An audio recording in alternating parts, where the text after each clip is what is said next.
بسم اللہ الرحمن الرحیم۔ السلام علیکم ورحمۃ وبرکاتہ۔ روایت ہے کہ ایک روز حضرت عثمان غنی رضی اللہ تعالی عنہ نے شہنشاہ مدینہ حضور نبی کریم صلی اللہ تعالی علیہ وسلم کی دعوت کی۔ جب دونوں عالم کے میزبان حضرت عثمان غنی رضی اللہ تعالی عنہ کے مکان پر رونق افروز ہوئے تو حضرت عثمان غنی رضی اللہ تعالی عنہ آپ کے پیچھے چلتے ہوئے آپ کے قدموں کو گننے لگے اور عرض کیا، یا رسول اللہ صلی اللہ تعالی علیہ وسلم، میرے ماں باپ آپ پر قربان، میری تمنا ہے کہ حضور کے ایک ایک قدم کے عوض میں آپ کی تعظیم و تکریم کے لیے ایک ایک غلام آزاد کر دوں۔ چنانچہ حضرت عثمان غنی رضی اللہ تعالی عنہ کے مکان تک جس قدر حضور علیہ السلام کے قدم پڑے تھے، حضرت عثمان غنی رضی اللہ تعالی عنہ نے اتنی ہی تعداد میں غلاموں کو خرید کر آزاد کر دیا۔ حضرت علی رضی اللہ تعالی عنہ نے اس دعوت سے متاثر ہو کر حضرت سیدہ فاطمہ رضی اللہ تعالی عنہ سے کہا،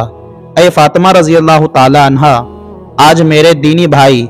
حضرت عثمان غنی رضی اللہ تعالی عنہ نے حضور اکرم صلی اللہ تعالی علیہ وسلم کی بڑی ہی شاندار دعوت کی ہے اور حضور اکرم صلی اللہ تعالی علیہ وسلم کے ہر قدم کے بدلے ایک غلام آزاد کیا ہے۔ میری بھی تمنا ہے کہ کاش ہم بھی حضور علیہ السلام کی اسی طرح شاندار دعوت کر سکتے۔ حضرت فاطمہ رضی اللہ تعالی عنہ نے اپنے شوہر نامدار حضرت علی رضی اللہ تعالی عنہ سے فرمایا، بہت اچھا، جائیے آپ بھی حضور علیہ السلام کو اسی قسم کی دعوت دیتے آئیے، انشاءاللہ تعالی ہمارے گھر میں بھی اسی قسم کا سارا انتظام ہو جائے گا۔ چنانچہ حضرت علی رضی اللہ تعالی عنہ نے بارگاہ رسالت میں حاضر ہو کر دعوت دے دی اور شہنشاہ دو عالم صلی اللہ تعالی علیہ وسلم اپنے صحابہ کرام کی ایک کثیر جماعت کو ساتھ لے کر اپنی پیاری بیٹی کے گھر میں تشریف فرما ہو گئے۔ حضرت سیدہ خاتون جنت رضی اللہ تعالی عنہ خلوت میں تشریف لے جا کر خداوند قدوس کی بارگاہ میں سر بسجود ہو گئے اور یہ دعا مانگی، یا اللہ عز و جل، تیری بندی فاطمہ نے تیرے محبوب اور محبوب کے اصحاب کی دعوت کی ہے، تیری بندی کا صرف تجھ ہی پر بھروسہ ہے، لہٰذا اے میرے رب عز و جل، تو آج میری لاج رکھ لے اور اس دعوت کے کھانوں کا تو غیب سے انتظام فرما۔ یہ دعا مانگ کر حضرت بی بی فاطمہ رضی اللہ تعالی عنہا نے ہانڈیوں کو چولہوں پر چڑھا دیا۔ خدا تعالیٰ کا دریائے کرم ایک دم جوش میں آ گیا اور اس نے دم زدن میں ان ہانڈیوں کو جنت کے کھانوں سے بھر دیا۔ حضرت بی بی فاطمہ رضی اللہ تعالی عنہا نے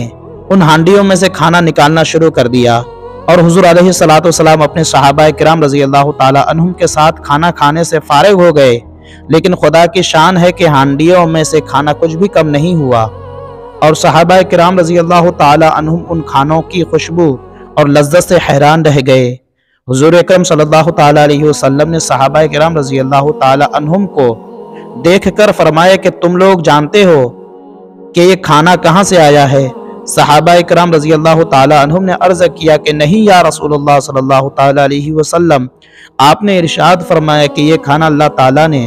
ہم لوگوں کے لیے جنت سے بھیج دیا ہے۔ پھر حضرت فاطمہ رضی اللہ تعالی عنہ گوشے تنہائی میں جا کر سجدہ ریز ہو گئی اور یہ دعا مانگنے لگی کہ یا اللہ عز و جل،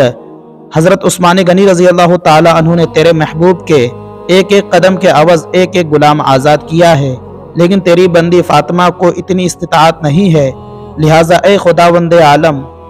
جہاں تو نے میری خاطر جنت سے کھانا بھیج کر میری لاج رکھ لی ہے، وہاں تو میری خاطر اپنے محبوب کے ان قدموں کے برابر جتنے قدم چل کر میرے گھر تشریف لائے ہیں، اپنے محبوب کی امت کے گناہگار بندوں کو تو جہنم سے آزاد فرما دے۔ حضرت فاطمہ رضی اللہ تعالی عنہ جو ہی اس دعا سے فارغ ہوئی، ایک دم ناگہاں حضرت جبرائیل علیہ السلام یہ بشارت لے کر بارگاہ رسالت میں اتر پڑے کہ یا رسول اللہ صلی اللہ تعالی علیہ وسلم، حضرت فاطمہ رضی اللہ تعالی عنہ کی دعا بارگاہ الہی میں مقبول ہو گئی۔ اللہ تعالیٰ نے فرمایا ہے کہ ہم نے آپ صلی اللہ تعالی علیہ وسلم کے ہر قدم کے بدلے میں ایک ایک ہزار گناہگاروں کو جہنم سے آزاد کر دیا۔ سبحان اللہ۔